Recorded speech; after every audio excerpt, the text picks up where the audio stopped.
აჭარის სპორტისა და ახალგაზრდობის დეპარტამენტის ხელმძღვანელმა მერაბ ნაგერვაძემ უნივერსიტეტი 2002 წელს დაამთავრა. მუშაობა კი 2012 წლის 13 ნოემბერს დაიწყო.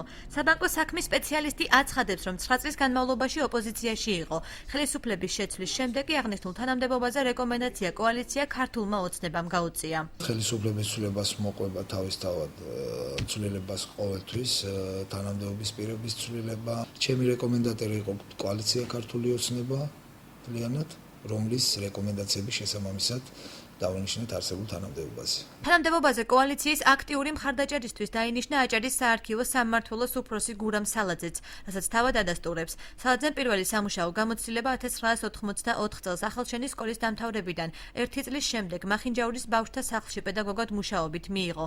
საქართველოს პოლიტიკური აკადემიის ბათუმის ფილიალის კურსდამთავრებულის დიპლომს კი სკოლის დამთავრებიდან 18 წლის შემდეგ დაეუფლა.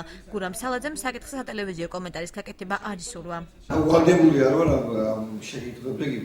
გაამართლა თუ არა აღნიშნულმა ტენდენციამ მამას მომავალი გვიჩვენებს, განაცხადა პარტიული ნიშნით საკადრო პოლიტიკის განხორციელების შესახებ უმაღლესი საბჭოს დეპუტატმა გიორგი მასალკინმა. მე რო გითხრათ, რომ პრობლემები არ გვაქვს კადრებთან დაკავშირებით, ашკარად მოვიტყუებ. ბუნებრივია იყო პარტიული ინტერესებიც, იყო სურვილი რო პროფესიონალიზმიც ახდეს ამა თუ იმ კადრს. ჩვენ უნდა მე მგონი და ეს არ არის სოფისტიკა შედეგით უნდა გავსაზრდოთ. სპორტისა და ახალგაზრდობის დეპარტამენტის ხელმძღვანელობა პოლიტიკური თანამდებობა აცხადებს აჭარის უმაღლესი საბჭოს დეპუტატი დავით ბაციკაძე. ესაა პოლიტიკური თანამდებობები, სადაც გამარჯვებული გუნდი ღებულობს პასუხისმგებლობას, რომ წარმართოს პოლიტიკა და თავისი გუნდის წარმომადგენლებს ნიშნავს. ყველა პირს, ვინც საჯარო უწყებაში ინიშნება, შესაბამისი განათლება და კონკურსი უნდა ჰქონდეს გავლილი, აცხადებენ საერთაშორისო გამჭვირვალობა საქართველოში. ნებისმიერი პირი, რომელიც ინიშნება მით უმეტესად ესე თანამდებობაზე, რომელსაც უნდა ჰქონდეს შესაბამისი განათლება და უნდა ვიყოთ ჩვენ დარწმუნებული ის თავის დაგისრებულ მოვალეობებს პირნათლად შეასრულებს, მან აუცილებლად უნდა გაიაროს კონკურსი.